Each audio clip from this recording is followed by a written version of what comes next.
أشهد أن لا إله إلا الله. أشهد أن لا إله إلا الله. أشهد أن محمدا رسول الله. أشهد أن محمدا رسول الله.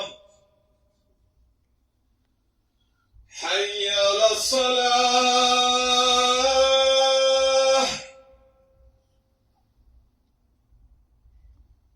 حي على الصلاة.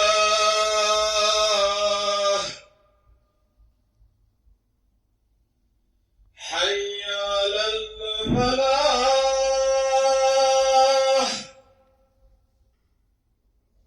حي على الفلاح. الله أكبر الله أكبر. لا إله إلا الله.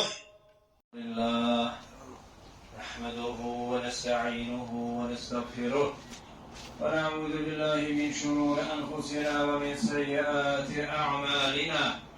من يهده الله فلا مضل له ومن يضلل فلا هادي له. أشهد أن لا إله إلا الله وحده لا شريك له ونشهد أن محمدا عبده ورسوله وصلوات الله وسلامه على رسوله محمد وعلى آله وأصحابه الطيبين الطاهرين وعلى أتباعهم التابعين ومن تبعهم بإحسان إلى يوم الدين. يا أيها الذين آمنوا اتقوا الله حق تقاته ولا تموتن إلا وأنتم مسلمون. يا أيها الناس اتقوا ربكم الذي خلقكم من نفس واحدة وخلق منها زوجها وبث منهما رجالا كثيرا ونساء. أيها الناس قال الله تبارك وتعالى في كتابه الكريم: أعوذ بالله من الشيطان الرجيم. بسم الله الرحمن الرحيم.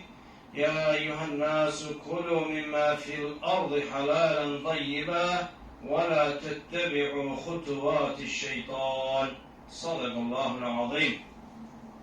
Bugünkü cümle kutbemizin mevzusu halal kazanç hakkında olacaktır. Değerli Müslümanlar, halal kazanç insanın maddi yönden yükselerken manevi cihetten alçalmaması, nefsin ve tamahın esri olmaması, boynunda hiçbir bendenin hakkını taşımaması, yalan, hile ve aldatmaktan çekinmesi ve haram tikenin medeni yandırıp yakan köz kimi görmesidir. Bekara suresi 168. ayette Rabbimiz Azze ve Celle böyle buyurur: Ey insanlar! Yeryüzündeki gıdaların halal, temiz olanlarını yiyin, şeytanın izi ile gitmeyin. Bukhari'de gelen hadiste alemlere rahmet olarak gönderilen Allah Resulü aleyhissalatü vesselam böyle buyurur: Hiç kes öz kazancından daha hayırlı bir ruzi asla yememiştir. Allah'ın peygamberi Davud aleyhisselam da öz elinin emeğinden yerdi.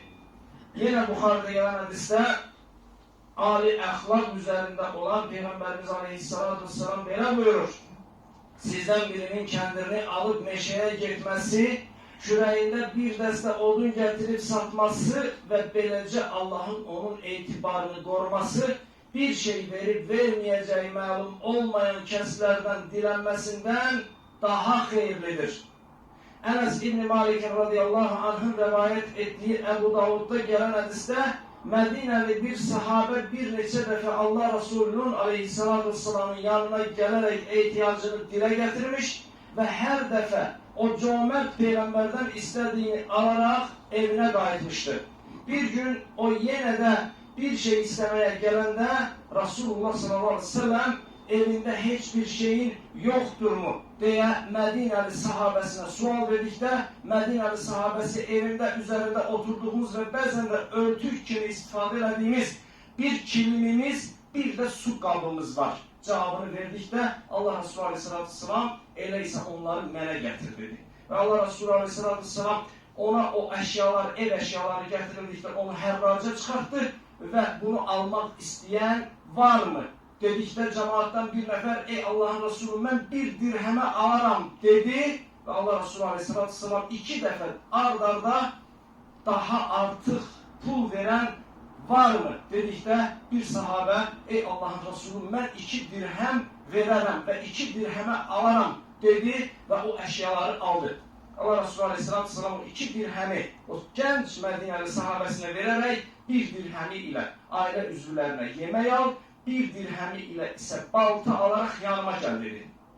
Və sahabə baltanı alıb Allah Resulü Aleyhisselatü Vesselam'a verdikdə Allah Resulü Aleyhisselatü Vesselam şəxsən öz əlləri ilə o baltanı sapladı və dedi ki, get odun qır və sat və 15 gündən sonra yanıma gəl dedi. Və tam o Mədinəli sahabə 15 gün ərzində 10 dirhəm pul qazandı və artıqlamasıyla öz ailəsini yemək və hətta geymək, paltar ehtiyacını ödədi, aldı və 15 gün sonra Allah Resulü Aleyhisselatü Vesselam'ın yanına geldi. 15 gün əvvəl möhtac bir halda yanına gələn və ailəsini dolandıra bilməyən bu sahabənin çörək pulunu qazandığını görən Rasulullah sallallahu aleyhi ve sellem ona belə dedi. Bu şəkildə çalışaraq başqalarına möhtac olmadan dolanmaq sənin üçün qiyamət günü üzündə dilənçilik ləkəsi ilə gəlməndən daha xeyirlidir. Değerli qardaşlar, demək ki Allah Resulü Aleyhisselatü Vesselam sahabəsinə balıq istəməyi yox, balıq tutmağı öyrətmişdir. Dinimiz ahireti kazanmaq məqsədi ilə olsa belə rahibliyi, yəni dünyanı və çalışmağı tərk etməyi qadağan etmişdir. Əksinə müsnəddə gələn hədisdə Allah'ım ümmətim üçün günün erkən vaxtlarını bərəkətləndir deyə dua edən Allah Resulü Aleyhisselatü Vesselam əməyi, halal qazancı və alın tərini tərifləmişdir. Tirmizdə gələn hədisdə insanın öz ailəsi üçün xərclədiyi pul qarşılığında sədəqə əcri alacağını deyən Allah Resulü Aleyhisselatü Vesselam Əbu Davudda gələn hədisdə isə belə buyurmuşdur. Öhdəsində olan insanlara baxmaması insana günah olaraq yetər. Təbaranda gələn hədisdə bir gün Peyğəmbərimiz sallallahu aleyhi ve sellem sahabələrinin bəziləri ilə oturarkən güclü və heybətli bir adamın keçdiyini gördülər. Oturanlardan bəziləri, ey Allah'ın elçisi, karşı ki bu adam gücünü Allah yolunda sərf etsə dedilər. Allah Resulü Aleyhisselatü Vesselam, eğer bu adam uşaqlarının dolanışığı üçün çalışırsa Allah yolundadır. Eğer yaşlı ata anasının ehtiyaclarını karşılamak için çalışırsa onun ettikleri yine de Allah yolunda hizmettir. Eğer öz izzet ve fəziləti üçün çalışırsa yine de Allah yolundadır. Lakin riya ve gösteriş için çalışırsa o zaman şeytanın yolundadır buyurdu. Demek ki değerli kardeşler, Peygamber sallallahu aleyhi ve sellem bu hadiste başkalarına ve özüne faydası tokunan bütün işlerin Allah rızasına uygun olduğunu ifade etmiş ve dile getirmiştir. Öz ömürlərinin en agil, en alim, en abid, en etibarlı şəxsləri olan Peygamberler aleyhisselam onların her birine salam olsun, şərəfli yaşamak için öz dolanışıqlarını işləyərək təmin etmiştiler. Mesela İdris aleyhisselam dərzi, Nuh ve Zekeriya aleyhisselam dülgər, İbrahim, Hud, Salih ve Muhammed aleyhisselam ticaretçi, Eyyub aleyhisselam əkinçi, Davud aleyhisselam dəmirçi olmuştur. Musa aleyhisselam ise uzun iller çobanlık etmiştir.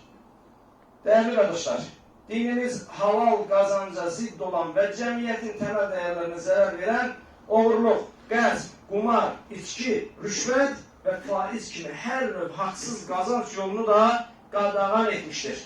Ve bu qadağalara ehemmiyet vermeyen, iş ve ticaretin bir imtihan olduğunu unutan, hayatın manasının sadece maddiyat ve çok kazanmak olduğunu düşünen ve malını içki, kumar, faiz, oğurluk ve rüşvetten kazanan adamın bereketi azalar, huzur ve saadeti kaçar, en esası da en mühtaç olduğu, en karanlık yerde bir ışık aktardığı, qəbirdə, qəbri qaranlıq, ahirətdə isə əbədi saadət yurdu olan cənnəti əldən qaçırmış olar. Allah qorusun.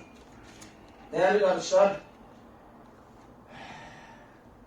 halal ruzinin qazanılmasına mane olan ən böyük səbəblərdən biri olan tənbəllik, ifrat tənbəllik, həddindən artıq tənbəllik, dinimizdə bəyənilmədiyi kimi, həddindən artıq da dünyadan dörd əllə yapışıb, onun Allah qarşısında olan ibadət vəzifələrini, ailə qarşısında, qonum-qonşu qarşısında, qohum-əqraba qarşısında olan vəzifələrini icra etməməsi də dinimizdə gözəl qarşılanmamışdır, xoş qarşılanmamışdır. Və İsa aleyhissalamın Quran-ı Kərimdə adı çəkilən 25 peyğəmbərdən biri olan İsa aleyhissalamın dünya malı adına bir zəmbil, yəni özünün bir əllə qaldıra biləcəyi qədər dünya malına sahib olması, yəni onun kasıblığı, onun ibadət etməməsinə səbəb olmadığı kimi, böyük ərazilərə nəzarət edən həm Peyğəmbər, həm hökümdar olan Süleyman aleyhissalamın da saysız hesabsız mal mülkü yenə də onun ibadətlərini icra etməyə mane olmamışdır. Yəni qardaş, işimin çoxluğu səbəbilə ibadət edə bilmirəm deyən adam ya İsa aleyhissalama ya da Süleyman aleyhissalama baxsın və Allah, Rəbbimiz bizə mütləq malını hardan qazandın və malını hara xərclədin sualı veriləcəyi o məhşər günündə cavab verərək üzü alnı açıq və əyaqları sabit ola bilməyi nəsib eyləsin. Barakallahu li və lakum fil Qur'anil azim və nefa'ani və iyyakum bima fihi minəl ayati və zikril hakim.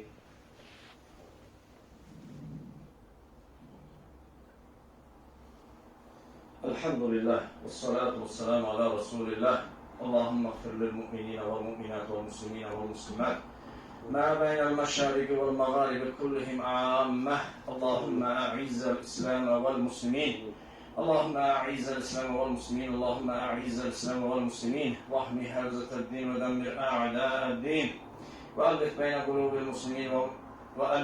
قلوب المسلمين ووحد صفوفهم واجمع كلمتهم على الحق يا رب العالمين ويا أكرم الأكرمين وانصر دينك وكتابك وسنة نبيك محمد صلى الله عليه وآله وسلم وعبادك المؤمنين. عباد الله إن الله يأمر بالعدل والإحسان وإيتاء ذي القربى وينهى عن الفحشاء والمنكر والبغي يعظكم لعلكم تذكرون. وأقيموا الصلاة. Değerli arkadaşlar, zahmet olmasa telefonlarımızın sesini başta özüm olmakla bir dəfə gözdən keçirək.